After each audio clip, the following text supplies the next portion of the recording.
Bonjour et soyez les bienvenus pour cette rencontre avec peut-être pas le médecin du futur, mais en tout cas avec la médecine du futur qui reposera ou pas sur l'étude des gènes. Alors avec moi, nous avons Jean-François Deleuze. Jean-François Deleuze, vous êtes actuellement directeur du Centre national de recherche en génomique humaine du CEA. Vous êtes directeur du laboratoire d'excellence GenMed, qui est dédié au développement de la médecine personnalisée. Je vais passer quelques titres parce que vous en avez plusieurs. Vous avez plusieurs casquettes. Et vous êtes aussi, vous avez joué un rôle clé dans le développement du plan français de médecine génomique 2025, dont on parlera sûrement. En bref, Jean-François Deleuze est la personne qu'il faut interroger pour savoir un peu quel est le rôle de la génomique dans la recherche française et dans la médecine de demain. Alors, si je demande à la plupart d'entre vous ce qu'est pour vous le progrès, je suis sûre que la majorité me répondra le progrès, c'est la médecine. Le progrès, c'est l'allongement de la durée de vie, c'est la baisse de la mortalité infantile dès le 19e siècle, c'est la découverte de la vaccination, c'est la découverte de la pénicilline, etc. Jean-François Deleuze, quel a été pour vous le progrès majeur en médecine ou en biologie ? Alors bonjour à tous, j'espère que vous m'entendez bien, parce que c'est assez. Quand je suis descendu, je me suis rendu compte que c'était assez flou comme son, donc j'espère que je parle clairement. Alors c'est une question qui doit avoir un peu de temporalité. C'est un progrès majeur tout bête, ça a été l'hygiène, ça a été que quand les chirurgiens se sont lavés les mains entre des autopsies et des accouchements et qu'ils ont évité à des femmes de mourir parce qu'elles avaient des infections. Donc ça, c'est probablement un énorme progrès. C'est l'anesthésie qui permet d'opérer des gens sans qu'ils souffrent. Alors après, vous les avez cités. Donc si maintenant, si on se replace dans le contexte d'aujourd'hui, les grands progrès des 10 dernières années, bon, il y en a 2-3 évidemment, qui ne sont pas tous encore rentrés dans le monde de la médecine, mais qui promettent d'impacter la médecine. C'est effectivement... Alors il y a un progrès dans le monde du cancer, qui est indéniable, c'est l'émergence de l'immunothérapie. Donc d'être capable en fait de rendre la tumeur plus sensible à notre propre système immunitaire, en manipulant notre système immunitaire, ce qui permet d'avoir des réponses dans des cancers sur lesquels il n'y en avait pas, comme des mélanomes assez graves ou des cancers du poumon dans lesquels il n'y avait pas de thérapie, pour lesquels on arrive à proposer des solutions chez 25% des patients. Ça, c'est quand même la recherche des 5-10 dernières années, c'est quand même la chose qui avance beaucoup. C'est ce qui a valu le dernier prix Nobel de médecine physiologie. C'est ce qui a valu le prix Nobel à M. Honjo de l'université de Kyoto, absolument. Et puis effectivement, l'autre grand progrès qui s'annonce, c'est la génomique, et c'est l'introduction de notre séquençage d'ADN dans notre prise en charge. Et il faut prendre ça dans notre parcours de vie, dans notre parcours de santé, et tout au long de notre vie. Donc c'est probablement deux des grandes évolutions des 5 à 10 dernières années. Alors, dans l'imaginaire SF ou autre, quand on imagine la médecine du futur ou la médecine d'une civilisation plus avancée que la nôtre, on imagine des substances complètement miraculeuses qui vont tout soigner, dans lesquelles on plonge le cœur et le corps, et pour lesquelles on n'a plus rien d'autre à faire que d'attendre que ça se répare. Est-ce que la génomique va permettre de tels progrès, de tels miracles ? Alors la réponse brutale, c'est non. Mais probablement, c'est la réponse sensée, même à moyen terme. Donc, mais la génomique va permettre plein d'autres choses, va permettre plus de faire de la personnalisation. Et je pense qu'il y a beaucoup à discuter là-dessus, parce qu'il y a beaucoup de fantasmes et de mauvaises compréhensions de ce que ça veut dire personnaliser la médecine. Mais non, je pense qu'on n'est vraiment pas, même à l'ère des 50 ans qui viennent, on n'aura pas une baignoire avec un gel à l'intérieur dans lequel on se plongera tous les soirs et on rajeunira. Non, ça c'est malheureusement, c'est de la très bonne science-fiction, mais ça reste de la science-fiction. Alors justement, on va rentrer dans le vif du sujet de la médecine personnalisée ou préventive ou génomique. D'abord, pour être sûr qu'on sache bien de quoi on parle, qu'est-ce que c'est qu'un gène ? Qu'est-ce que c'est que le génome humain et comment on l'étudie en très peu de mots ? Ah, d'accord. D'abord, en fait, c'est assez simple. D'abord, on parle de l'ADN. L'ADN, avant tout, c'est un nom, c'est un acronyme pour acide désoxyribonucléique. Alors, ça paraît compliqué, mais c'est une molécule chimique.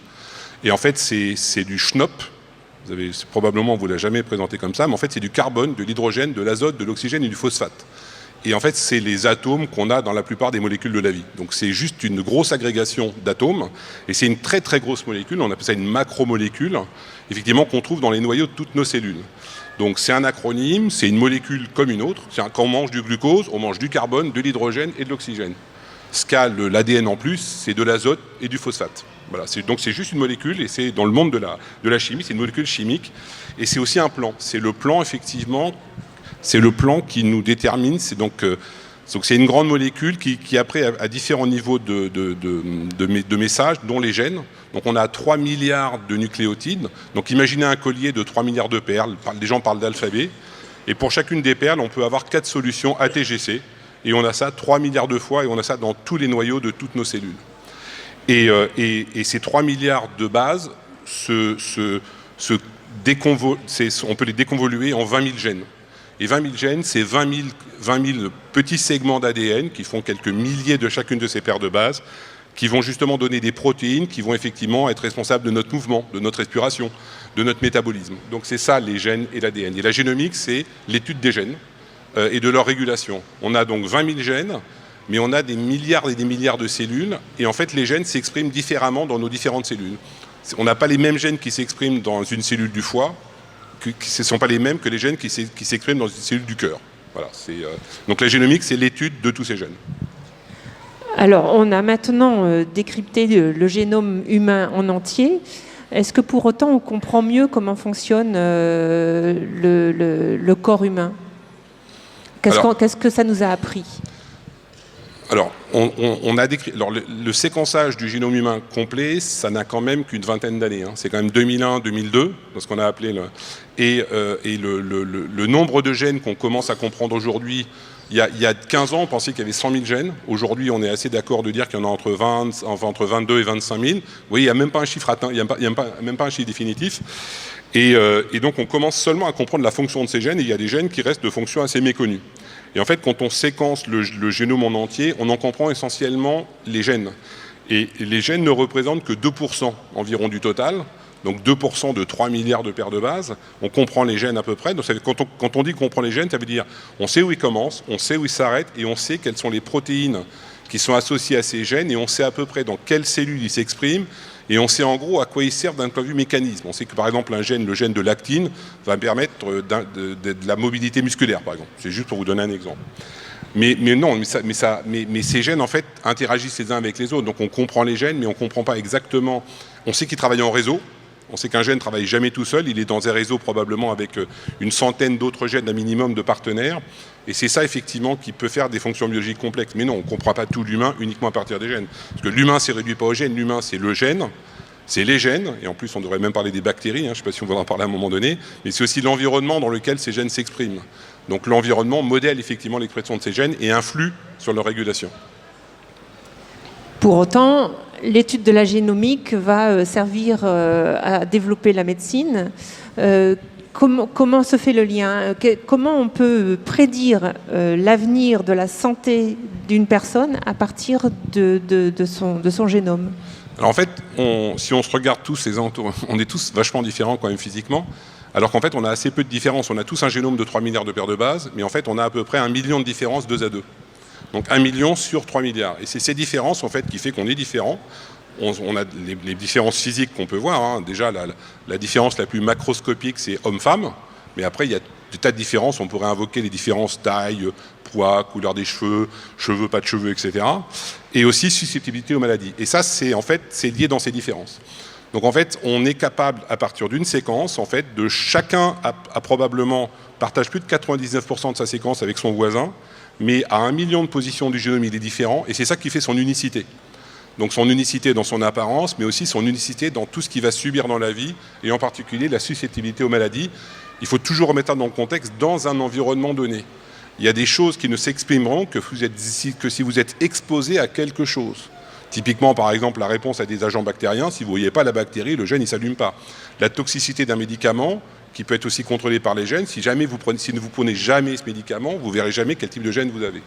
Donc il faut toujours garder à l'esprit cette interaction entre le gène et l'environnement dans l'homéostasie, donc le bon équilibre du corps humain.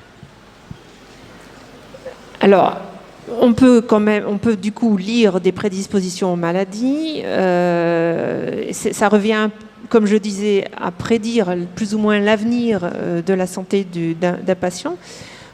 Qu'est-ce qu'on fait quand on est médecin et qu'on lit dans le génome d'un patient qu'il va être malade dans 10, 20, 30 ans d'une maladie incurable au temps T? Qu'est-ce qu'on en fait et que ferait le malade de cette information? Alors déjà, ce qu'il faut juste dire, peut-être un petit préambule rapide, c'est que la grande puissance de la génétique, c'est de comparer des groupes d'individus et d'être capable, de façon totalement agnostique, sans aucune hypothèse a priori biologique, d'identifier un endroit du génome qui est responsable d'une maladie. Et c'est justement à travers ces variations. Qu'est-ce qu'on prend si on coupe la salle en deux? Je suis désolé, mais à gauche, on a les contrôles et à droite, on a les malades, ou inversement, mais que tous les gens ont la même maladie et qu'en fait, la définition de la maladie est claire. Donc on n'a pas d'hétérogénéité dans la définition de la maladie. C'est un ensemble homogène. En fait, on va séquencer tout le monde. Et ces gens-là vont partager quelque chose en plus que ces gens-là ne partageront pas. Et ce qu'ils partageront, donc c'est un variant. Donc ils vont partager plus de séquences d'ADN. Et quand on va regarder exactement dans le génome cet endroit que ces gens-là partagent et pas ce groupe-là, à côté, il y a très probablement le gène qui est responsable de la maladie. Donc c'est comme ça qu'on détecte où dans le génome est un gène qui peut être responsable d'une maladie. Donc ça procédera toujours de comparaison et d'analyse statistique entre un groupe défini comme un groupe malade ou pas répondant à un médicament ou qui a un phénotype différent et un groupe contrôle qui n'a pas cet aspect-là. Donc en fait, on a fait ça pour des centaines de maladies. On a fait ça pour des maladies neurodégénératives, psychiatriques, cancers, infectieuses. Et aujourd'hui, on sait qu'on a des gènes qui prédisposent. Alors, je vais commencer par les maladies dans lesquelles c'est plus net, c'est les maladies rares. Donc, c'est ce qu'on appelle les maladies monogéniques. C'est un endroit du génome, une seule base, sur 3 milliards, qui éventuellement va permettre de conclure assez définitivement à quelqu'un de dire vous risquez, c'est plus que vous risquez, vous avez malheureusement une très forte probabilité d'avoir une mucoviscidose. Et donc ça c'est une mutation qui s'appelle delta F507. C'est juste un manque de 3 lettres sur 3 milliards, ce qu'on appelle une délétion. Ces 3 lettres manquent et c'est effectivement la modification qui va justement modifier la protéine qui est derrière, qui s'appelle CFTR, qui va probablement modifier tout simplement le transport d'un ion qui s'appelle le chlore, comme celui qu'on a, le chlore ménager, Cl, effectivement dans la membrane au niveau de certaines cellules du poumon, et c'est ça qui est à l'origine de certains du phénotype de la mucoviscidose. Vous voyez, c'est aussi un petit trou, mais on le sait. Donc si on trouve ça à quelqu'un, on est capable de lui dire, c'est malheureusement un diagnostic probable de mucoviscidose, et dans le traitement de la mucoviscidose, il n'y a pas grand-chose aujourd'hui. Mais il y a encore pire que la mucoviscidose, il y a la maladie de Huntington, il y a des maladies encore plus dévastatrices. Donc en fait, donc on est capable de le faire pour les maladies rares. Pour les maladies complexes, comme le diabète, la schizophrénie, etc., c'est probablement un mélange de variations qui, ensemble, créent la maladie. Donc c'est beaucoup plus difficile, et comme c'est un mélange, chaque élément du mélange apporte une petite contribution.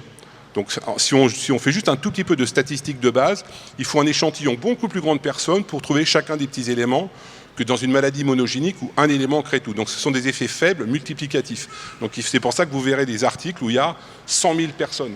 On va comparer 100 000 personnes asthmatiques versus 100 000 personnes non asthmatiques. En maladie rare, une seule famille peut permettre de trouver le gène qui est responsable de cette maladie. Donc on a des cartes aujourd'hui de gènes qui sont plus ou moins associés aux maladies, les médecins les connaissent. Et en fait, il y en a plein qui manquent. Dans les maladies rares, il y a 8000 maladies rares, dont probablement 80% sont d'origine génétique, et on connaît les gènes responsables seulement pour la moitié. Donc il faut encore trouver les bases moléculaires de plus de la moitié des maladies rares, pour être capable de poser un diagnostic au patient, pour l'inscrire dans un parcours thérapeutique qui sera effectivement dicté par la cause moléculaire pour laquelle il a sa maladie. Donc le médecin est face à ça, donc après c'est la relation médecin-malade. Et c'est vraiment dans la discussion, qu'est-ce que ça représente de séquencer quelqu'un? C'est jamais gratuit de séquencer quelqu'un, c'est pas gratuit pour la personne et c'est pas gratuit aussi pour sa famille. Il ne faut pas oublier qu'on partage son génome avec 50% directement de ces relatifs au premier degré. Donc vous avez 50% de ce que votre père vous a amené, vous avez 50% de ce que votre mère vous a amené, et vous avez 50% de ce que vous donnez à vos enfants. Donc quand vous vous faites séquencer et que vous trouvez quelque chose, il ne faut pas oublier que c'est une information qui est pertinente pour le haut assez rapidement et pour le bas, et même à travers d'autres générations.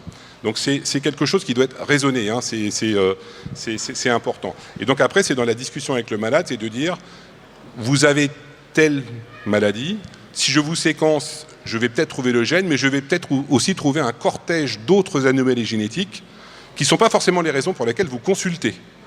Mais effectivement, est-ce que vous voulez que je revienne vers vous avec cette information? Est-ce que vous voulez que je revienne uniquement avec l'information qu'on appelle actionnable, sur laquelle je peux faire quelque chose? L'autre, je ne vous en parle pas. Parce qu'effectivement, à quoi ça sert de dire à quelqu'un qu'il a effectivement une maladie incurable. Des gens vont vouloir tout savoir, des gens vont vouloir rien savoir et des gens vont se retrouver entre les deux. Donc pour moi, c'est une question extrêmement difficile et c'est de toute façon laissé à l'appréciation du patient, c'est ce qu'on appelle vraiment éclairer le patient sur ce qu'on fait, les risques qu'il y a, l'information qu'il pourrait avoir si on lui donnait ou pas. Donc c'est au patient de décider et c'est tout le risque après de faire son séquençage soi-même sans avoir un conseiller génétique et de ne pas être capable d'analyser l'information. Donc la réponse c'est oui, de temps en temps on trouve des choses effectivement pour lesquelles on n'a pas de thérapie et pour lesquelles la probabilité que le patient ait quelque chose à un moment donné est grave. Mais ça dépend à quel âge on le fait. Découvrir qu'on a un gène de maladie rare pédiatrique quand on a 60 ans, on s'en fiche, on a eu du bol, on est passé à travers. Et en fait, une même mutation, malheureusement, peut effectivement avoir une expression très très sévère et chez un enfant être très très délétère. Et d'autres gens normaux, et c'est probable que dans cette salle, il y ait des gens qui aient des mutations qui en fait soient délétères, mais qui ailleurs dans leur génome ont d'autres mutations qui ont protégé cette première mutation. Donc ça dépend vraiment de quel moment on fait le test. Donc il ne faut jamais se faire séquencer juste par plaisir, juste par jeu, juste par hasard, parce qu'il y a toujours une information qui est compliquée à comprendre. Et encore une fois, pensez bien à l'impact que ça a pour votre descendance et votre ascendance. On ne se séquence pas tout seul. On séquence, entre guillemets, une partie de sa famille. Alors, vous avez souligné le rôle de l'environnement dans l'expression de notre génome. Est-ce que lorsqu'on découvre une prédisposition à une maladie, on peut faire de la prévention pour ne pas tomber malade? Oui, et ça, oui, absolument. Alors deux solutions à ça. Soit on a des molécules qui existent, des médicaments qu'on peut donner de façon préventive en amont, et je reviendrai là-dessus. Soit en fait c'est le style de vie. Soit on dit à quelqu'un, voilà, vous êtes à risque de faire un infarctus du myocarde jeune, et on va dire des choses stupides, mais mangez moins gras, mangez des légumes et faites du sport. Mais ces trois éléments qui, s'ils sont faits, effectivement, réduisent de plus de 50% la mortalité, effectivement, par infarctus du myocarde jeune. Et donc il y a toute une tendance qui est en train d'arriver, mais c'est extrêmement récent. Je reviens d'un congrès assez important de génétique un peu mondial aux États-Unis, et on est capable aujourd'hui, alors pas dans toutes les maladies, et je ne veux certainement pas lever aucun espoir, mais justement dans ce cas très précis de l'infarctus du myocarde de l'adulte jeune, d'identifier un ensemble de marqueurs sur le gène qui permettent de dire, monsieur, madame, vous avez X% de risque de faire un infarctus du myocarde dans votre 4e ou 5e décade. Et donc, deux solutions dans le futur. Là, la chance, c'est qu'il y en a deux. Vous changez de vie tout de suite. Et ça, on pourrait le dire même très en amont dans la vie d'un individu. On n'est pas obligé d'attendre 30 ans pour le faire. Vous avez vraiment intérêt à faire du vélo, à pédaler, à manger des légumes et puis à éviter la mayonnaise, le gras, le tabac et le whisky. Maintenant, si vous ne voulez pas, vous ne voulez pas. Mais en tout cas, vous êtes au courant. Ou alors, vous prenez des statines. Donc la statine, certainement, il y a plein de gens, vu le nombre qu'on est autour de la table, il y a certainement des gens ici qui prennent des statines. Donc ça sert à baisser le niveau de cholestérol. Tout le monde sait que le cholestérol, c'est pas bon, et tout le monde sait que le cholestérol, ça peut faire des plaques dans les artères, et si une plaque se bouche, c'est un infarctus, etc. Donc voilà. Et donc la statine permet effectivement de réguler le cholestérol, et donc les gens qui seraient à risque de faire des infarctus tôt pourraient bénéficier de façon préventive d'une statine, et donc d'éviter vraiment effectivement de faire un événement d'infarctus du myocarde. C'est un exemple parmi d'autres. Et ça, on est capable de déterminer génétiquement aujourd'hui les gens qui sont plus à risque que d'autres, qui vers la quarantaine ont un risque plus fort de faire un infarctus du myocarde. Alors, vous êtes aussi membre du conseil d'administration de France Génomique qui rassemble les principales plateformes françaises de génomique et de bioinformatique. Est-ce que vous pouvez nous dire en quelques mots en quoi consistent ces plateformes de génomique et de bioinformatique ? Alors ça, c'est une initiative française qui a été lancée maintenant, c'est pas moi qui la pilote, le France Génomique, c'est piloté par un collègue qui s'appelle Pierre Lebert. C'est une très belle initiative qui était un peu en réponse à ce que font les Américains et à dire soit on mutualise les ressources, soit on met des séquenceurs à droite à gauche et on n'aura jamais les moyens d'avoir la quantité et la force suffisante pour faire les projets de génomique dont on a besoin et d'être compétitif à l'échelle internationale. Donc les plateformes, en fait, c'est des regroupements d'équipes et de séquenceurs. Il faut imaginer qu'un séquençage aujourd'hui d'un individu, c'est en gros 1 000 € 2 jours, à partir d'un peu de salive ou de sang. Donc c'est quelque chose qui s'est vraiment énormément démocratisé. Donc encore une fois, 1 000 € 2 jours, mais par des experts. Ça paraît simple comme je le dis, mais c'est vraiment avec un réseau d'expertise. Et ça va probablement descendre aux alentours de 500 €. Donc on commence à être à un niveau de prix qui est celui d'un examen médical classique, mais bien sûr en gardant en tête tout ce que je vous ai dit avant, l'intérêt que ça peut avoir, mais toute les effets secondaires aussi qu'il y a dans le séquençage humain. Le génome, c'est un peu une boîte de Pandore, hein. On trouve, de temps en temps, on trouve ce qu'on cherche. De temps en temps, on ne trouve pas ce qu'on cherche, mais on trouve autre chose. Et ce qu'on trouve, on n'a pas forcément envie de l'entendre. Donc ça doit être toujours raisonné et toujours encadré. Donc les plateformes de génomique, ce sont des gens qui sont capables effectivement de séquencer en France. Et on a essentiellement 2 grands centres avec une grosse puissance de feu qui sont à Évry, dans la Génopole d'Évry. Donc ils sont 2 centres qui sont pilotés par le CEA. Donc il n'est pas qu'un centre qui fait de l'énergie atomique et des énergies alternatives, hein, qui est extrêmement pointu en technologie et en sciences du vivant. Et donc d'un côté, il y a l'humain, donc c'est le centre que je pilote. Donc c'est la plus grande puissance de séquençage en France. Et de l'autre côté, il y a tout ce qui est biodiversité. Donc vous avez peut-être entendu parler de l'expédition Tara Océan, où les gens vont récupérer des bouts de plancton partout dans le monde et ils regardent justement la diversité planctonienne, l'impact sur le CO2, l'impact sur le climat, etc. Et la bioinformatique, c'est en gros la partie informatique. La génomique, c'est le tube et la pipette. Et la bioinformatique, c'est l'ordinateur. C'est des gens qui sont capables de récupérer toute l'information, justement, donc, de ces 3 milliards de nucléotides et de faire ce qu'on appelle de l'annotation et de la convertir en information biologique. Combien il y a de gènes? Quelles sont les variations? Est-ce qu'ils se ressemblent? Est-ce qu'il en manque? Est-ce qu'ils sont tous là, etc. Et ça, c'est quelque chose qui est en pleine émergence, qui manque dans le monde entier. Tous les pays souffrent de pas assez de bioinformaticiens, mais ça, on a tous l'habitude en France. Moi, maintenant, j'ai un peu plus de 50 ans, donc quand mes parents me disaient « mais qu'est-ce que tu veux faire plus tard ?» Je vais faire de la recherche, j'ai dit « t'es fou, tu devrais faire ça, etc. » Il y a eu toute une vague, on a tous fait de la biologie moléculaire, aujourd'hui plus personne n'en fait, on a abandonné la biochimie, aujourd'hui il faut en refaire, tout le monde s'est laissé dans la bioinformatique, et on est sans arrêt comme ça dans ce pendulum où on est excessif, mais aujourd'hui la bioinformatique, c'est une science dans laquelle, alors s'il y a des jeunes dans la salle, si là où il faut aller quelque part en biologie aujourd'hui, il faut vraiment se former en informatique appliquée et en maths appliquée à la biologie, il y a un besoin énorme. Et le plan de médecine génomique dont vous parliez tout à l'heure va générer tellement d'informations qu'il y a absolument besoin d'experts pour analyser ces données. En quoi ça consiste, le plan de médecine génomique 2025 ? Alors le plan de médecine génomique, c'est le constat que la science a démontré qu'il y avait une pertinence à utiliser le génome à l'hôpital. Et donc c'est pas un plan de recherche, hein. Pour vous donner, je sais pas, 2-3 exemples rapides. Aujourd'hui, on est capable de prescrire à un patient un médicament uniquement basé sur son génome. On pourrait presque s'affranchir de la raison pour laquelle il est venu cliniquement. Si un patient vient avec un cancer, alors une patiente qui a un cancer du sein, métastasé d'un certain type, on va la séquencer et on va chercher une altération très précise sur un chromosome. C'est un gène qui s'appelle HER2. Tous les gènes ont des noms avec des lettres, hein, ça veut dire quelque chose, mais c'est pas très grave, hein. R, c'est récepteur, etc. Et en fait, les femmes qui ont le cancer du sein à cause de cette mutation, je pense que c'est entre 20 et 30% du cancer du sein métastatique, vont bénéficier d'un traitement, mais qui va être très efficace chez elles. Donc on a absolument intérêt à les repérer, uniquement sur la base de cette altération. On pourrait même d'ailleurs, indépendamment du type du cancer, traiter les tumeurs HER2 positives avec ce traitement, parce que ce signe moléculaire, c'est effectivement ce qui répond directement aux médicaments. Et donc ça, c'est une démonstration que ce qu'on appelle les thérapies ciblées, on est capable de reconnaître dans le génome d'une tumeur des signaux qui indiquent la thérapie que la personne devrait mettre. C'est pas vrai pour tous les cancers, c'est pas vrai pour tous les patients. Et c'est vrai pour d'autres pathologies aussi. C'est vrai dans les maladies rares, le but c'est d'établir le diagnostic de la maladie. Établir le diagnostic d'une maladie rare, c'est dire votre enfant, parce que c'est souvent des formes pédiatriques des syndromes, votre enfant a une maladie parce que ce gène-là a une mutation.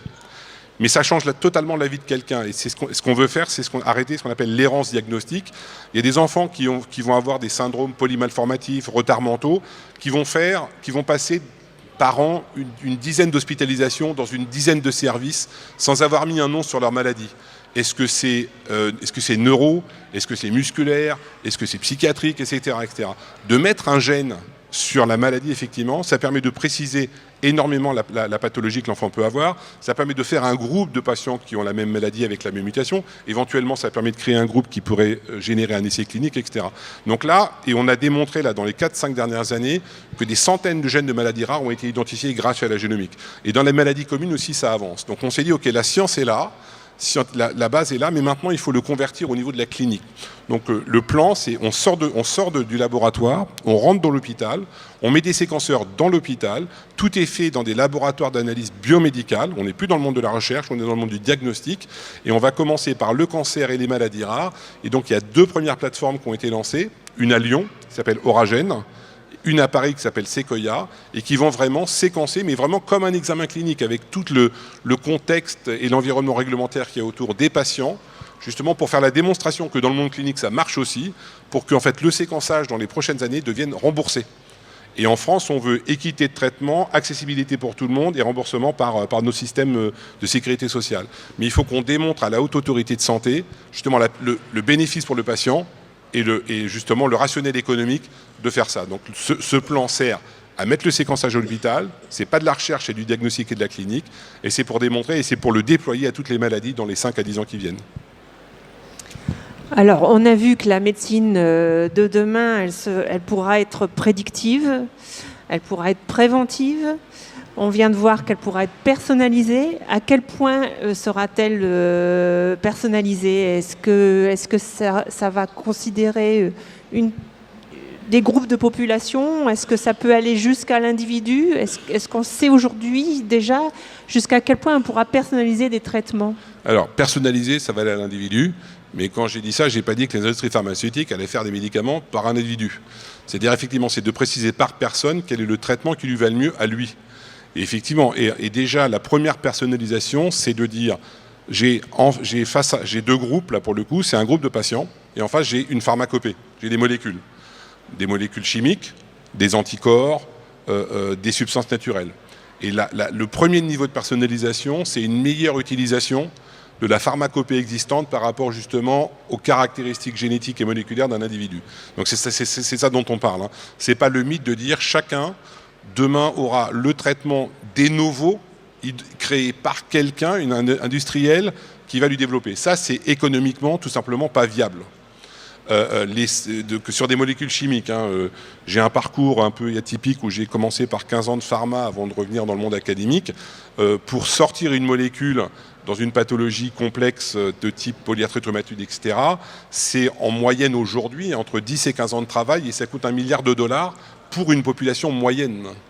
Donc vous imaginez ça multiplié effectivement par le nombre de patients pour lesquels il faudrait le faire. Donc ça, il ne faut pas laisser courir l'idée que justement des sociétés auront demain les moyens de générer des molécules pour tout un chacun. Par contre, effectivement, le premier niveau, c'est utiliser la meilleure molécule pour un patient en fonction de son profil, à partir de ce qui est existant. Et puis, il y a des thérapies, justement, un peu plus dans ce qui va arriver.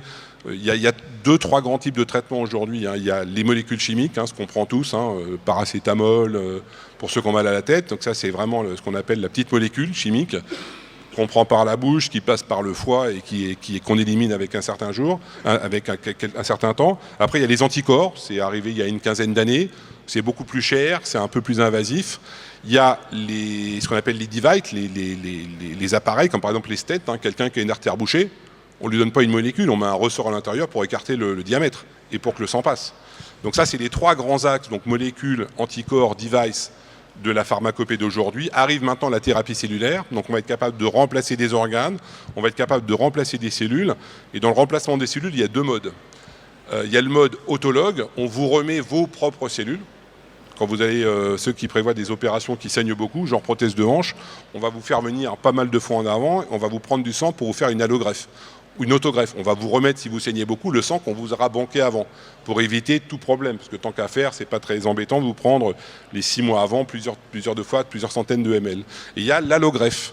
L'allogreffe, c'est on vous donne quelque chose qui est compatible, pas totalement. C'est comme quand vous avez besoin d'un rein, soit c'est votre frère qui vous le donne et en plus il ne sera pas forcément 100% compatible, soit c'est quelqu'un d'autre de la population, mais on vérifie qu'à minima, la compatibilité au niveau du système immunitaire est bonne et permettra d'éviter le rejet. Donc là, donc la personnalisation, elle existe depuis. La médecine, elle est de toute façon par définition personnalisée. On ne traite pas le patient 1 comme le patient 2, sauf quand il y a une épidémie de grippe, tout le monde prend le même antibiotique.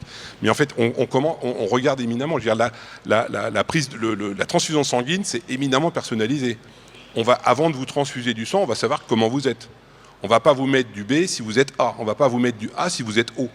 Ça serait criminel aujourd'hui, tout le monde ira en prison. Donc la personnalisation, c'est un peu ça quand même. C'est vous donner le traitement qui va bien. Sauf que dans le cas du groupe sanguin, c'est assez simple. C'est ABO. On n'a pas 50 000 solutions et on peut s'échanger facilement entre nous. Pour les autres types de traitements qu'on aura, malheureusement, la diversité est plus grande et il y aura moins cette facilité d'échange.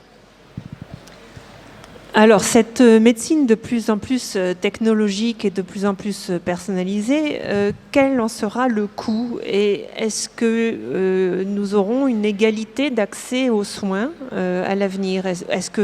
Ou au contraire, est-ce que les inégalités sociales qui sont déjà, qu'on observe déjà hein, dans l'accès aux soins aujourd'hui, est-ce que ces inégalités vont se renforcer à l'avenir? Alors, au niveau national, la volonté du plan, c'est égal accès à tout le monde au même prix, au niveau national. Donc je ne parle pas de l'égalité, je ne sais pas si l'égalité, vous la pensez internationale au niveau national, mais là, clairement, là, c'est vraiment une des pierres angulaires du plan. Hein. C'est accès à tout le monde dans les mêmes conditions. Le prix du génome aujourd'hui, si on voit la médecine personnalisée sur le premier axe que je vous ai défini, c'est-à-dire la meilleure prescription des médicaments existants, ça coûtera le prix du séquençage. Le prix du séquençage va arriver aux alentours de quelques centaines d'euros. Ça ne sera pas plus cher que beaucoup et même moins cher que beaucoup d'examens biologiques et cliniques qui existent aujourd'hui. Donc tout le monde pourra bénéficier d'un examen qui sera remboursé. Si la bioinformatique est suffisamment bien développée, tout le monde aura la possibilité d'avoir identifié quelque chose dans son génome qui permettra d'être mieux traité. Donc là, tout le monde pareil. Il n'y a absolument aucune raison. Il n'y a aucune raison qu'effectivement qu'il y ait une différence. Par contre, c'est dans le deuxième modèle. Si jamais demain, on imaginait qu'on puisse développer, si on prend l'exemple de la thérapie cellulaire, ou des médicaments très chers pour le coup, peuvent être développés de façon très très spécifique, là effectivement, c'est pas possible d'imaginer que ça va être fait de façon individuelle. Et ça, oui, il y a un risque dans ces médicaments très chers, qui est une médecine à deux vitesses, mais qui existe déjà. Et là, je parle au niveau national. Alors, si on parle au niveau mondial, c'est pas, je veux dire, sans faire de tiers-mondisme, toutes les populations n'ont pas accès à la plupart des bénéfices qu'on a thérapeutiques qu'on a dans le monde. C'est pas bien, mais si vous êtes en Inde et que vous avez un cancer du sein, vous n'avez pas accès aux innovations thérapeutiques qu'il y a en France. C'est pas vrai. Ou elles arrivent des années après à un prix. Il y a $1 pour soigner quelqu'un en Inde par jour. Ne donnez pas un anticorps qui te coûte $70 000 par an. Donc l'inégalité, elle est déjà là. La médecine personnalisée ne va pas forcément l'accentuer. Mais au contraire, je dirais, elle pourra permettre sur le prix du séquençage, peut-être sur les médicaments qui sont là, de mieux préciser un peu pour tout le monde. Alors, on voit apparaître sur le marché des tas de gadgets ou d'outils qu'on appelle e-santé, la santé électronique, comme des trackers d'activité, des cardiofréquencemètres, des balances connectées et même des cabines de consultation à distance. Comment est-ce que le numérique va s'associer avec la médecine génomique ? Alors, ce que vous décrivez là, c'est le bon côté, parce qu'effectivement, ça paraît assez intéressant. Il y a un problème dans la médecine personnalisée de demain, c'est qu'il va falloir créer des nouveaux métiers. Parce que si demain on vous séquence, quand vous irez à l'hôpital, il faudra que quelqu'un passe 20 minutes avec vous pour vous expliquer ce qui va se passer et vous faire signer un consentement éclairé. Donc il faut des conseillers en génétique. On a probablement 1 pour 1000 des conseillers dont on a besoin en France pour être capable d'informer la population vraiment. Après, il faut des médecins qui soient capables de prescrire correctement ce qui va se passer en génomique. On le sait, on est en train de travailler dessus. Hein. Après, il faut des bioinformaticiens, etc. Donc il y a énormément de métiers qui manquent, qu'il faut créer. J'ai un peu oublié votre question. Comment ça se marie la santé électronique et donc en fait on pense que justement on ne peut pas non plus créer des filières éducatives, on ne va pas faire des médecins demain, il faut 15 ans pour faire un médecin spécialiste. Donc en fait justement l'informatique, le numérique va être le bras d'automatisation qui va permettre effectivement de combler ce déficit en termes de postes pendant les 15 ans qui viennent.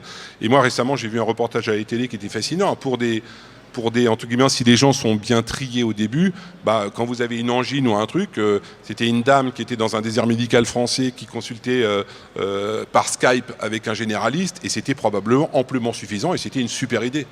Parce que quand même, elle était capable de décrire ses symptômes. Alors, le généraliste, il pouvait même éventuellement, avec certains devices, regarder dans sa gorge avec un truc qu'elle avait. Donc, on peut vraiment imaginer des choses.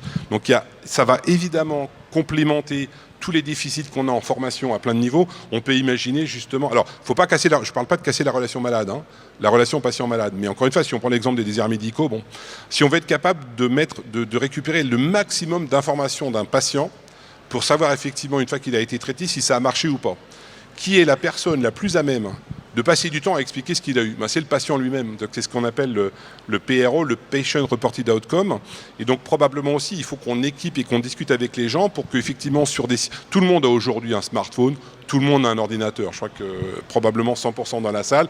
J'ai rencontré quelqu'un qu'on n'avait pas tout à l'heure dans un vendeur de BD qui était réfractaire au téléphone, mais pourquoi pas. Mais tout le monde a ça. Et je pense qu'effectivement, ces outils-là permettront aux gens de dire ce qu'ils ont et d'enrichir énormément les bases de données, parce que quel médecin va passer 1 heure aujourd'hui, quelle structure de santé a le temps de passer 1 heure avec un patient pour capturer dans un ordinateur tout ce que le patient va avoir déclaré. Personne, on ne peut pas. Il passe entre 5 et 15 minutes pour un patient. Donc le numérique va, je pense, énormément aider, 1, à pallier les manques d'effectifs, 2, à justement permettre d'enrichir les bases de données. Le patient va avoir un rôle énorme à jouer, de toute façon, avec ces outils. Et je pense que je vois ça d'un point de vue très positif.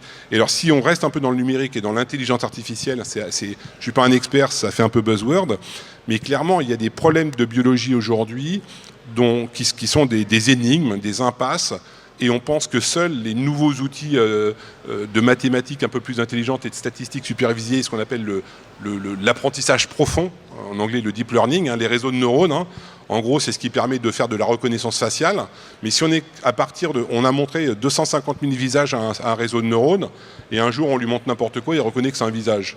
Donc c'est un système qui reconnaît ce qu'on appelle un pattern, un profil. Si on est capable de faire ça pour un visage humain, si on est capable de faire ça pour un chat, par exemple, parce que ça a été fait, on est aussi capable de faire ça pour une protéine, par exemple, et dire à quoi ça ressemble. Et toutes ces technologies nouvelles vont permettre probablement aussi de répondre à des questions biologiques auxquelles on n'a pas répondu aujourd'hui et de faire des avancées. Donc je vois 2 choses. Je vois le côté très pratique des outils et le côté justement très fondamental de la meilleure compréhension des questions biologiques qui sont encore des impasses aujourd'hui.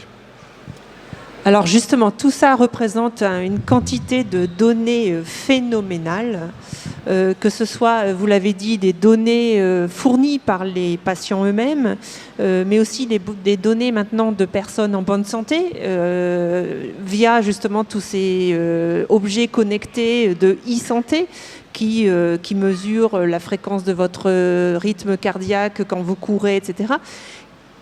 Que deviennent ces données-là ? Est-ce qu'il n'y a pas là un enjeu énorme ? On parlait ce midi un petit peu de Google et de toute la sphère autour. Est-ce qu'il n'y a pas un enjeu économique énorme de détenir ces données ? Et comment est-ce qu'on garantit la confidentialité de ces données qui pourraient intéresser nos banquiers, nos assureurs, etc. Comment on gère ça ? Alors déjà en France, c'est interdit d'être séquencé en dehors d'un cadre clinique. Et c'est même interdit pour vous d'aller vous faire séquencer ou génotyper chez 23andMe. Si vous faites attraper, c'est 3 200 €. Donc c'est un peu bizarre, mais c'est comme ça. Parce que c'est considéré comme un peu un exercice un peu illégal de la médecine, etc. Donc en France, et donc ce qu'on appelle la relation directe entre le fournisseur et le client. Là, le client, c'est le patient. Donc ça, en France, c'est interdit et probablement interdit pour les années qui viennent. Mais les gens, effectivement, ils passent les frontières. Ils vont se faire... il suffit de cracher dans un tube et d'envoyer ça chez 23andMe ou d'autres sociétés que vous connaissez probablement aussi bien que moi, pour avoir effectivement une mesure qui n'est pas un vrai séquençage, c'est une analyse de génotypage de plusieurs millions de marqueurs de votre génome. Donc le problème, c'est qu'en faisant ça, vous signez un consentement éclairé qui dit « je suis d'accord pour faire de la recherche » ou « je ne suis pas d'accord ». Ça, je pense qu'ils respectent. Je pense que si vous signez « je veux juste que les données me reviennent à moi et je ne veux pas que ça soit partagé », ils ne le font pas. Mais la plupart des gens lisent que la première ligne et disent « ok ». C'est pas bien grave d'ailleurs parce qu'il y a un côté vertueux dans tout ça. Mais ce qu'ils savent pas, c'est que les données, elles sont revendues.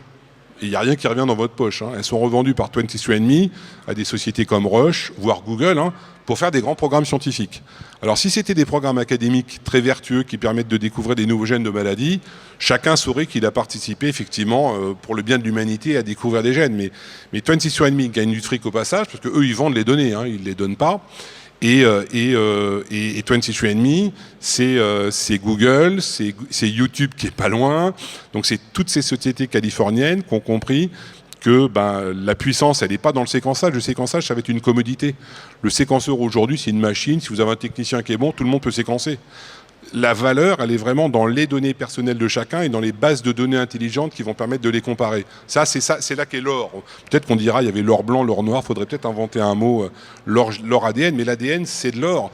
Pour un industriel pharmaceutique, pour trouver des nouveaux gènes très spécifiques d'une maladie sur lesquels il développera une molécule, il va faire un blockbuster, il va gagner des milliards de dollars par an parce qu'il va breveter une molécule. C'est de l'or pour potentiellement demain des compagnies d'assurance. C'est de l'or pour des gens qui veulent associer génétique au comportement. Donc effectivement, il faut faire très attention. Et il y a toujours une nébuleuse. Alors, comme c'est un pléonasme, mais une nébuleuse, c'est toujours un peu nébuleux. Et on ne sait pas exactement, quand on va dans ces sociétés, ce qu'on a signé. Donc le seul conseil que je peux donner, c'est lisez bien les consentements éclairés. Si déjà il fait 10 pages et qu'il est en caractère 8, c'est que ça cache quelque chose. Un consentement éclairé, ça doit être simple et normalement, déontologiquement, ça doit être explicite. Souvent, c'est des choses en fait qui sont faites pour protéger au niveau juridique la personne qui veut essayer un peu de vous arnaquer. Donc il a mis toutes les clauses et au bout de 3 lignes, vous ne comprenez rien. C'est comme quand vous mettez WhatsApp sur votre téléphone. Combien d'entre vous ont relit les 20 pages effectivement qu'il faudrait lire et on a tous dit ouais, WhatsApp, j'accepte. Parce qu'on a tous envie de discuter avec nos copains. Sauf qu'il n'y a pas pire que WhatsApp. Quand vous dites oui à WhatsApp à la fin, vous ouvrez votre téléphone entièrement et personne ne le sait quasiment. Et ils peuvent tout regarder. Les consentements éclairés dans certaines de sociétés, c'est un peu ça. C'est vous donner un accès à des gens qui vont valoriser vos données, valoriser voulant dire les vendre à quelqu'un d'autre. Et à un moment donné, encore une fois, et vos données dans ces bases-là, auxquelles normalement vous n'avez pas le droit d'aller, sont attachées généralement avec votre nom, votre adresse et certaines caractéristiques. Et de plus en plus, ils reviennent vers les gens en deuxième intention en posant quelques questions. Est-ce que vous accepteriez de dire, par exemple, quelle est votre couleur de cheveux ou est-ce qu'il y a des prédispositions d'Alzheimer dans votre famille, etc. Mais il y a quand même un côté vertueux parce que 23andMe a dans sa base de données plus de 5 millions d'individus. C'est probablement la plus grande collection au monde aujourd'hui de morceaux de séquences. Encore une fois, ce n'est pas des séquences complètes. Et récemment, d'ailleurs, dans le congrès où j'étais, dans une grande séance plénière américaine, ils sont venus présenter, ce qui était impensable il y a quelques années. Donc les Américains, en France, on n'aime pas trop 23andMe. Aux États-Unis, c'est un succès commercial. L'argent est pas tabou, donc ils n'ont pas peur d'exposer. Et ils ont présenté un joli travail, très scientifique, à partir des 5 millions de données, sur justement la prédiction de l'infertilité, qui est un vrai souci chez des gens qui veulent avoir des enfants. Et donc en regardant effectivement dans leur sperme ou dans leurs oocytes, des altérations génétiques qui pourraient permettre de prédire, ou pas justement des questions d'infertilité. Donc il n'y a pas tout à jeter. Il faut absolument contrôler, il faut lire les consentements éclairés. S'ils font 20 pages, dites non ou lisez tout, ou faites-vous expliquer. Et de toute façon, vous n'avez pas le droit d'y aller. Donc c'est plus simple. Mais ce que je dis là est aussi vrai pour le plan. Je veux dire, il faut aussi s'attribuer les mêmes responsabilités.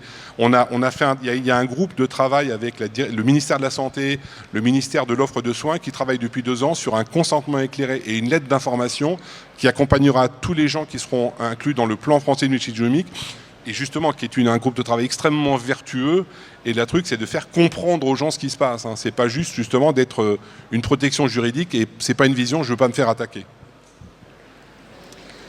Alors, nous avons souvenir dans notre histoire récente de tentations eugénistes qui consistent à sélectionner des êtres qu'on estime parfaits. On a aussi un exemple de film, Bienvenue à Gattaca, dont c'est l'argument. Le héros, on lui prédit une prédisposition à une maladie et donc il n'a pas accès au métier des êtres considérés comme parfaits.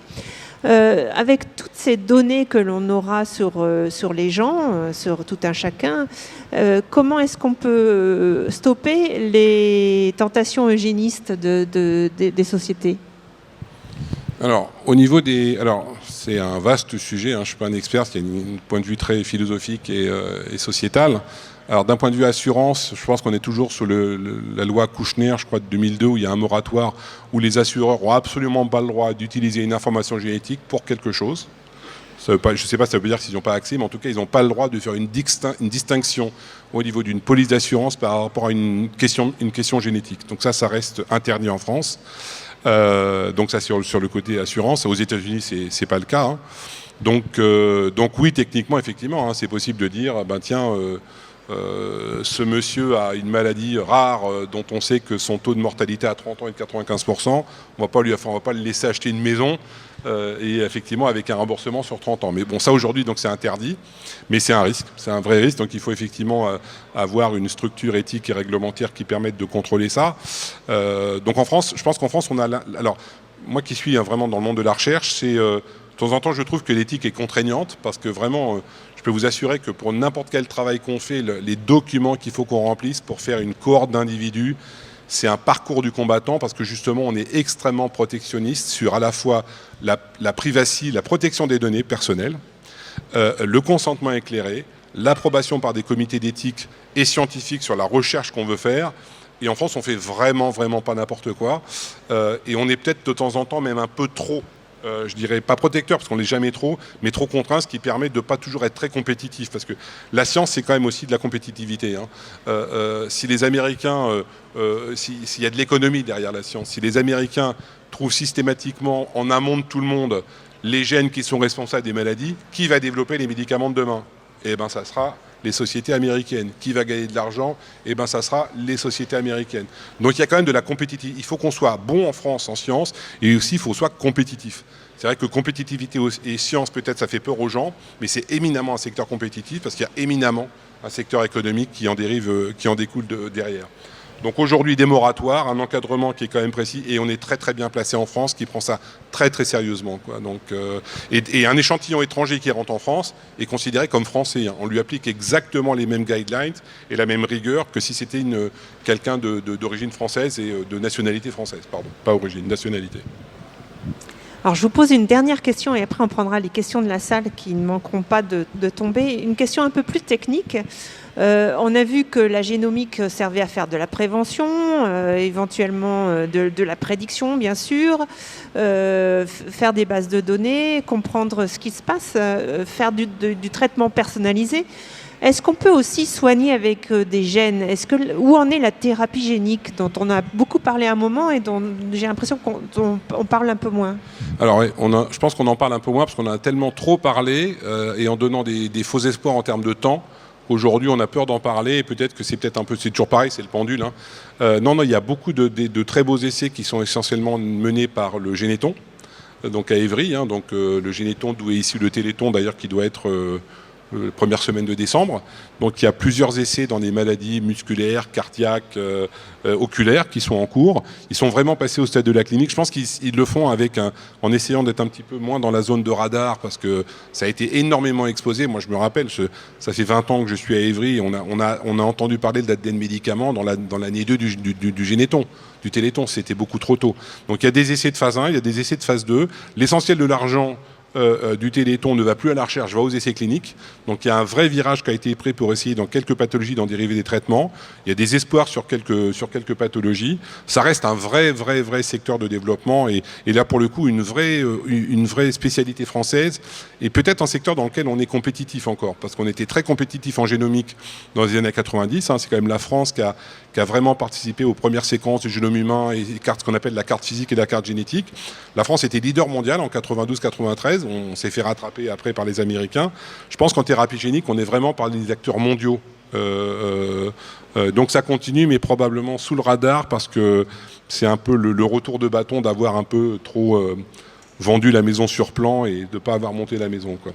Et la thérapie cellulaire et tout. Et donc il y a une société qui a été créée qui s'appelle Hyposkésie, qui est une société qui émane d'ailleurs du Généton pour justement se mettre un peu dans le niveau d'industrialisation qu'il est nécessaire de faire pour vraiment mener des essais cliniques avec des vecteurs de qualité clinique. Quand on fait un vecteur viral qui va effectivement emmener un gène chez un individu, il faut qu'on s'assure qu'il soit thérapeutique et pas nocif. Donc à un moment donné, ça c'est du boulot d'industriel.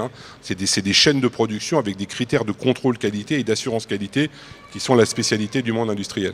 Donc ça avance et de façon peut-être un peu plus discrètement qu'avant. Est-ce qu'il y a des questions parmi vous pour Jean-François Deleuze, le pape de la génomique en France?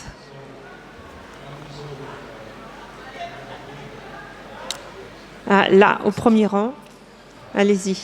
Est-ce qu'un jour, il y aura un vaccin qui pourra guérir les maladies incurables aujourd'hui ?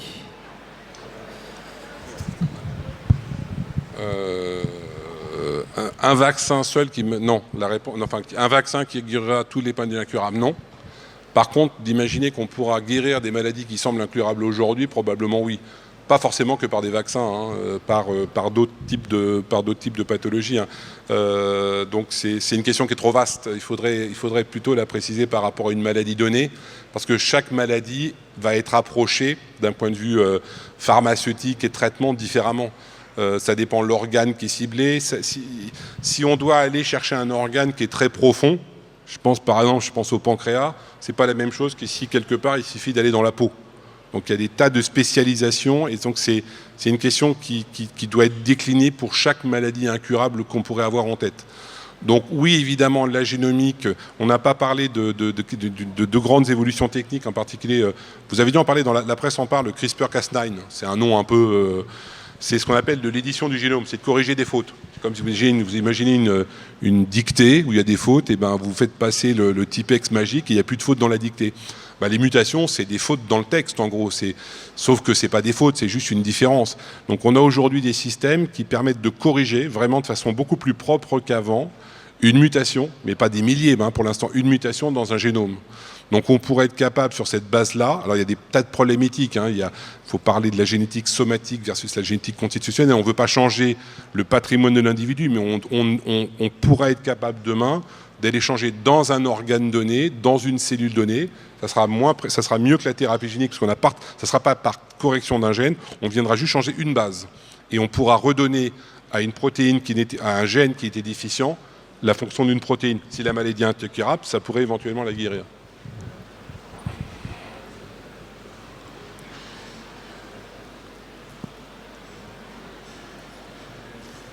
À vouloir faire quelque chose de parfait, est-ce qu'on ne risque pas de passer... Je suis là. Est-ce qu'on ne risque pas de passer... est-ce qu'on ne risque pas de ne pas voir des mutations qui pourraient être intéressantes pour l'homme? Est-ce qu'on ne risque pas de stagner, en fait? Alors, la question de l'évolution. De stagner. On a des programmes, justement, effectivement, je ne sais pas si je comprends bien la question, mais on a un programme en ce moment qui cherche à trouver des mutations bénéfiques. Alors, dans ce cas-là, alors c'est vrai que mutation, comme mot, dans la tête des gens, c'est mutation égale mauvais. Parce que mutation, c'est ce qui vient avec la radioactivité, on est muté, c'est pas bon. En fait, mutation, c'est changement. Mais on a des programmes de recherche aujourd'hui pour analyser, donc si c'est le sens de votre question, justement, qu'est-ce qui fait que... Il y a des programmes aujourd'hui de séquençage de la population normale. Donc des gens qui vont bien et qui ont 60 ans, entre 50 et 60 ans. Qu'est-ce qu'on découvre quand on séquence ces gens-là? C'est que certains sont porteurs de mutations, et si cette personne-là avait été justement séquencée dans le cadre d'un projet parental, 60 ans avant, probablement on aurait conseillé à ses parents un avortement thérapeutique. Et ça aurait été une erreur, parce que le gars il est là, il va bien, ou la femme elle est là, elle va bien. Et cet individu, ce qu'il a, c'est qu'il a une mutation effectivement d'une maladie rare qui est mauvaise, mais quelque part ailleurs dans ce génome, il a quelque chose qui l'a protégé contre cette mutation. Et donc on a des programmes scientifiques aujourd'hui qui essayent de trouver ce qu'on appelle les gènes protecteurs, et donc effectivement ce qui est bon, ce qui fait qu'en fait on n'est pas tous exactement... On n'est pas du tout égaux face aux mutations, mais si on vous séquençait tous autour de la pièce ici, on a tous plusieurs mutations pas très bonnes dans nos gènes. Tous. Tous les génomes sont comme ça, donc il faut enlever des dés. Il n'y a pas une séquence parfaite, il n'y a pas de séquence de référence, on est tous mutants. D'accord ? On a tous des mutations différentes et on a tous des mutations de prédisposition à quelque chose. Ce qu'on ne comprend pas aujourd'hui par rapport à la question de Bénédicte tout à l'heure, c'est... Ce qu'on comprend aujourd'hui, c'est qu'il faut regarder une mutation dans son contexte global. Il ne faut pas regarder une mutation toute seule. Malheureusement, ça complique, mais justement, l'ensemble de notre génome peut influencer justement l'expression ou pas d'une mutation. Donc oui, on essaye de regarder aussi ce qui pourrait être bénéfice et protecteur. Et parce que, évidemment, si on arrive à trouver à se dire, lui, il a une mutation qui est mauvaise, mais il a été protégé grâce à ça, c'est évidemment des pistes thérapeutiques super intéressantes. Plutôt d'essayer de corriger quelque chose qui est déficitaire, on va essayer plutôt de travailler sur ce qui était protectif. Mais je ne sais pas si j'ai répondu à votre question par rapport à la stagnation. Je sais pas. En partie, mais effectivement, on se retrouve comme les gens il y a 60 ans qui auraient demandé... On n'entend pas, pardon. On se retrouve comme les gens d'il y a 60 ans qui auraient demandé aux parents votre enfant a une mutation qui risque de l'entraîner vers la mort et il faut faire quelque chose. Et c'est ce côté visionnaire qu'on aura du mal à avoir puisqu'on ne sait pas en fait ce qui va se passer dans le futur. Et donc on rentre un peu dans l'eugénisme. C'est la problématique du risque, c'est la problématique de l'éclairement des patients. Je veux dire, face à une mutation, le médecin et le conseiller génétique, ils conseillent. Ils ne décident pas. Dans l'état de l'art et de ce qu'il sait, il dit au patient ou à la patiente ou à la maman dans une maladie, cette mutation, elle est connue, blablabla, blablabla, blablabla, et voilà les risques. Et c'est pas de la lâcheté, hein, parce que la décision, effectivement, elle doit être prise par la personne qui est vraiment au cœur du système. Donc ça sera jamais le médecin qui, justement, de façon eugénique, va éradiquer en disant ça part, ça reste. Aujourd'hui, il y a de plus en plus une relation, mais il y a aussi des problèmes juridiques, malheureusement, hein, mais il y a de plus en plus une relation médecin-malade, et il faut reconnaître que, moi, c'est un peu ce qui m'inquiète un peu, parce qu'on en est loin, c'est que même les maladies qu'on pensait éminemment monogéniques, autour, il y a des choses, même si c'est rare, il se peut effectivement qu'une mutation ailleurs corrige ce qu'on pensait justement être délétère. Alors il y a des gens qui poussent le bouchon très loin aux États-Unis, hein, mais c'est très compliqué, hein, à Duke University, mais c'est pour des choses qui se voient. Il faut voir des choses qui se voient vraiment à l'œil. Donc en fait, pour tout ce qui va être malformation, très très grosse, qu'on pourrait effectivement voir dans une échographie ou chez un animal, donc il y a environ 600 gènes dont on sait chez l'enfant que s'ils sont mutés, ils vont donner une malformation visible. Une grosse tête, un seul œil, c'est horrible, mais il y a plein de mutations comme ça, un genre cyclope, etc. Et cette personne-là pousse le bouchon à vérifier dans des poissons zèbres. Donc c'est un tout petit poisson qui est transparent, donc on peut voir dans un aquarium à travers s'il y a des déficits dans les organes. Donc c'est vraiment un contrôle physique de ce qui peut se passer. Donc il est capable justement, quand une famille vient pour un projet parental, qui a déjà eu un cas dans la famille ou qui a un doute parce qu'ils ont été exposés à un agent, il a introduit la mutation qui a été séquencée chez le même, effectivement, dans l'embryon, par exemple, à des stades précoces, avant de proposer quoi que ce soit. Donc, en fait, il a déjà... C'est une grosse industrie. Hein. Il a déjà, en gros, il faut imaginer qu'il a dans des congélateurs les 600 poissons avec chacune de ces mutations. C'est pas exactement comme ça, mais c'est un peu comme ça. Quand il le sort, il le fait naître, ce poisson, et il l'étudie, et il regarde. Si le poisson, effectivement, exprime quelque chose d'anormal, il a notamment détecté la mutation qu'il a mis chez le poisson, chez l'enfant, il voit effectivement qu'il y a l'expression du phénotype chez le poisson, et là il dit au patient, il y a ça, et chez le poisson ça donne ça. C'est pas toujours non plus 100% exact, mais donc et là on prend la décision de, veut-on prendre le risque quelque part, le 1% de chance que ça soit pas ça, on le vive, ou effectivement décide-t-on d'abandonner le projet parental. Et ça c'est une décision, c'est un éclairement avec des conseillers génétiques, mais effectivement c'est jamais absolu, c'est jamais 100%. Mais il n'y a rien qui est 100% dans la vie, donc c'est un choix. Il faut que ça soit le choix le plus éclairé possible. Mais après, avoir laissé vivre un enfant, moi j'ai beaucoup navigué dans les centres de pédiatrie avec des enfants atteints très très très lourdement. Je n'ai pas de position religieuse particulière sur le sujet, hein, mais j'ai bossé sur des maladies du foie de l'enfant où il fallait les transplanter, où c'était une vie de douleur, de traitement, de trucs, etc. Enfin voilà. Et vraiment, au jour d'aujourd'hui, quasiment zéro vraiment perspective d'amélioration, une grande complexité à avoir des greffes, et ça, c'est multiplié par 100. Donc, est-ce que c'est souhaitable aussi, parce qu'on veut prendre le risque de se dire, on ne sait jamais, de prendre l'autre risque que de laisser vivre un parcours de vie comme ça à des enfants? Là, ça devient philosophique, religieux, etc., et ça me dépasse. Mais voilà, et donc, c'est forcément personnel. Bien, on vous écouterait comme ça pendant des heures. Vous restez pour la table ronde suivante qui sera sur le transhumanisme et qui sera du coup dans la continuité de ce qui vient d'être dit.